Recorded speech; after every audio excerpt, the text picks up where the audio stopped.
이제 우리는 이 역사적 사건을 말하기 위한 하나님의 증거인 물과 피와 성령을 영적인 면에서 약간 상고해 보도록 하겠어요.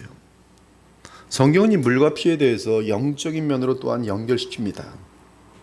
오늘 물과 피와 성령은 예수님이 하나님의 아들이며 그리스도시고 우리의 죄를 속량하신 구주심을 역사 가운데 증언한 하나님의 증거들입니다.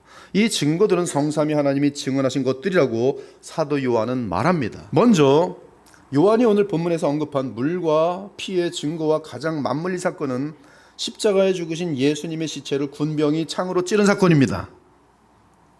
영적인 의미를 지금 알려주는 것이, 그 사건은 예수님이 구약의 예언을 성취하시는 그리스도임을 확증한 사건이, 그런데 한 군인이 창으로 옆구리를 찌르니 예수님의 옆구리에서 피와 물이 나왔다고 알려줍니다.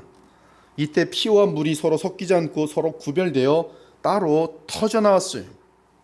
이것을 사도 요한이 보았고 이에 오늘 본문에서도 말한 것입니다. 이는 물과 피로 임하신 이시니 곧 예수 그리스도시라 물로만 아니요 물과 피로 임하셨도다. 그리고 이 사실을 우리 신자들에게 증언하신 분이 바로 진리의 성령이라고 요한은 알려줍니다. 사랑하는 여러분, 우리 예수님은 하나님이 보내신 선생이세요. 요엘서를 보면 하나님이 보내신 최고의 선생, 정확히 나와 있어요. 우리 예수님은 하나님이 보내신 선생이십니다. 그래서 유대인의 지도자 니고데모는 예수님을 랍비라 부르며 하나님께로부터 오신 선생인 줄 아나이라고 말했어요. 예수께서는 그의 말이 맞다는 것을 수긍하셨어요. 이때 예수님은 이 니고데모가 이 선생이라고 하며 말씀할 때 새 언약 시대의 가장 중요한 진리를 가르쳐 주셨습니다. 그 진리는 너무나 중요한 나머지 진실로가 두 번 나오고 또다시 격줄로 진실로가 또 나와서 진실로가 4번에 걸쳐 나오는 것인데, 거듭나지 않으면 하나님 나라에 들어갈 수 없다는 내용이, 이것은 무한한, 어쩌면 말로 다 표현할 수 없는 엄청난 가장 소중한 진리라는 것을 말해주는 것이, 예수께서 대답하여 주실 때 진실로 내게 이르노니 사람이 거듭나지 아니하면 하나님의 나라를 볼 수 없느니라. 예수께서 대답하시되 진실로 내게 이르노니 사람이 물과 성령으로 나지 아니하면 하나님 나라에 들어갈 수 없느니라. 물과 성령으로 나지 아니하면, 우리 주 예수님은 이처럼 가장 중요한 진리를 가르치셨고 삶에 있어서도 작은 거짓도 없이 진실하셨으며 참으로 사랑이 무한하셨고 가르침의 권위는 한없이 깊었습니다. 그래서 주께서 산상수훈을 가르치셨을 때 사람들은 그 가르침을 듣고 그 권위에 놀랐어요. 그 권위는 자연스럽게 느끼는 어떤 영적인 권위. 예수께서 이 말씀을 마치심에 무리들이 그의 가르치심에 놀라니 이는 그의 가르치신 것이 권위 있는 자와 같고 그들의 서기관들과 같이 아니함 일러라. 이때 주의 가르치심의 말씀은 사람들을 회개하도록 하고 그들의 마음을 뜨겁게 했어요. 또한 거듭난 영혼들의 마음에는 주의 가르침의 말씀으로 인해 성령의 역사와 함께 죄 씻음의 역사가 나타났어요. 그러므로 주의 가르침의 말씀은 성경에서 물로 상징됩니다. 이는 곧 물로 씻어 말씀으로 깨끗하게 하사 거룩하게 하시고 자기 앞에 영광스러운 교회로 세우사 티나 주름 잡힌 것이나 이러한 것들이 없이 거룩하고 흠이 없게 하려 하심이라. 그러나 예수님은 물로만 오신 것이 아니라 피로도 오셨으니 이는 우리 죄를 대속하러 오셨다는 말씀이, 우리는 그리스도 안에서 그의 은혜의 풍성함을 따라 그의 피로 말미암아 속량 곧 죄사함을 받았느니라. 죄인이 죄사함을 받는 것은 예수님의 가르치심의 말씀으로 되는 것이 아니에요. 죄사함은 가르치심의 말씀으로 되는 것이 아니에요. 불가능합니다. 하나님의 아들이 하나님의 어린 양으로서 하나님의 율법에 따른 저주를 친히 담당하셔야 합니다.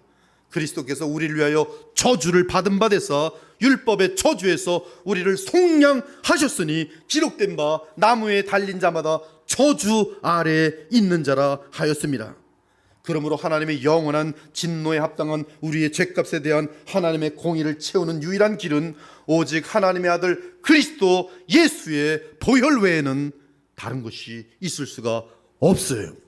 너희가 알거니와 너희 조상이 물려준 헛된 행실에서 대속함을 받은 것은 은이나 금같이 없어질 것으로 된 것이 아니요 오직 흠없고 점없는 어린 양 같은 그리스도의 보배로운 피로 된 것이니라. 이 보혈만이 죄인들이 하나님과 화목할 수 있는 유일한 방편이, 아버지께서는 모든 충만으로 예수 안에 거하게 하시고 그의 십자가의 피로 화평을 이루사 만물 곧 땅에 있는 것들이나 하늘에 있는 것들이 그로 말미암아 자기와 화목하게 되기를 기뻐하심이라.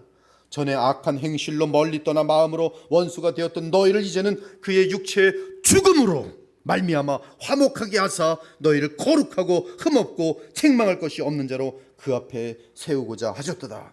이처럼 예수님의 물과 피는 그분의 참 사람됨에 대한 하나님의 증거이기도 하지만 예수님이 이 세상에 오신 목적도 알려주는데 그 예수님의 목적은 곧 물과 피로 상징되는 가르침과 십자가의 속량이, 그것이 예수님이 이 땅에 오신 목적이에요. 오직 하나님 앞에서 죄 문제를 해결하실 언약의 사자는 우리 주 예수 그리스도로서 택한 백성의 속량을 위해 그분의 피가, 그분의 생명이, 그분의 죽음이 절대적으로 필요했던 것이, 그러므로 이 세상의 그 어떤 고귀한 가르침도 결국 피가 없이는 아무런 의미가 없는 것이, 소크라테스의 가르침, 유명한 철학자들의 가르침, 아무런 의미가 없어요. 오직 피 외에 죄사함이 불가능하기 때문에 그러지. 피 흘림이 없은즉 사함이 없느니라. 그러나 주의 가르침에 말씀이 없이는 죄인된 인간들은 그 누구도 예수님의 피 흘림을, 하나님 앞에서 우리를 위한 영원한 속량이라는 사실을 알 수가 없지.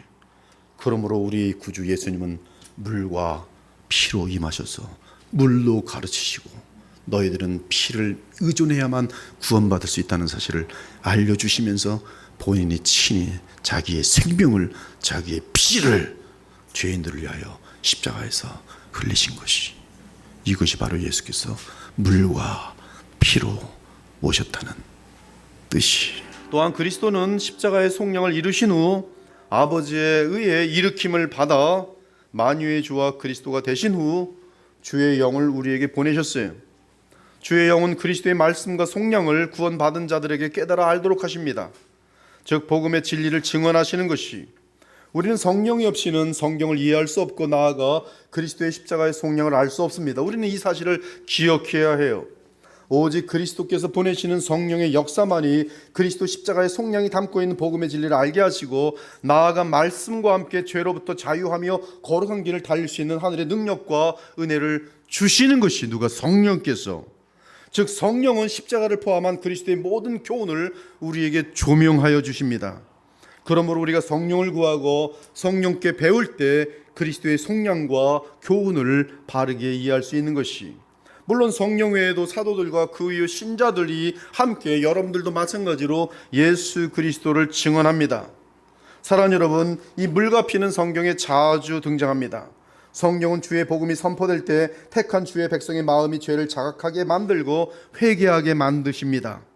또한 그리스도가 복음을 통해 제시될 때 택한 받은 믿는 자의 마음을 거듭나게 하여 새 생명을 주십니다. 이후로부터 그 성도는 이미 주 안에서 물로 씻음 받았기에 호흡 마치는 그날까지 계속 그리스도의 말씀으로 회개와 믿음을 통해 씻음을 받습니다. 그렇게 함으로 계속 그리스도의 형상을 따라서 거룩하여지는 것이, 무엇으로 거룩하죠? 말씀. 뭐로 거룩하죠? 물. 이에 그리스도의 피는 단번에, 딱 한 번, 단번에 영원히 하나님의 공의로운 진노를 벗어나게 하는 속량을 의미하지만, 그리스도의 말씀인 물은 이를 깨닫게 하는 말씀 및 거듭난 생명으로 하여금 계속 거룩하게 자라나게 하는 역할을 하는 것이, 사랑하는 여러분, 물과 피와 더불어 이제 성령은 그리스도 안에 있는 우리가 하나님의 자녀인 사실을 증언하십니다. 누구든지 그리스도의 영이 없으면 그리스도의 사람이 아니라, 예수 그리스도께서 너희 안에 계신 줄을 너희가 스스로 알지 못하느냐? 그렇지 않으면 너희는 버림받은 자니라. 그리고 성령은 우리의 양심을 피와 물로 거룩하게 씻는 일을 하십니다. 이 뜻을 따라 예수 그리스도의 몸을 단번에 영원히 들이심으로 말미암아 우리가 거룩함을 단번에 영원히 얻었노라. 오직 그리스도는 죄를 위하여 한 영원한 제사를 드리시고 하나님 우편에 앉으사 그 후에 자기 원수들을 자기 발등상이 되게 하실 때까지 기다리시나니 그가 거룩하게 된 자들을 단번에 한 번의 제사로 영원히 온전하게 하셨느니라. 하물며 그러나 영원하신 성령으로 말미암아 흠없는 자기를 드리신 하나님께 드린 그리스도의 피가 어찌 너희 양심을 죽은 행실에서 깨끗하게 하고 살아계신 하나님을 섬기게 하지 못하겠느냐.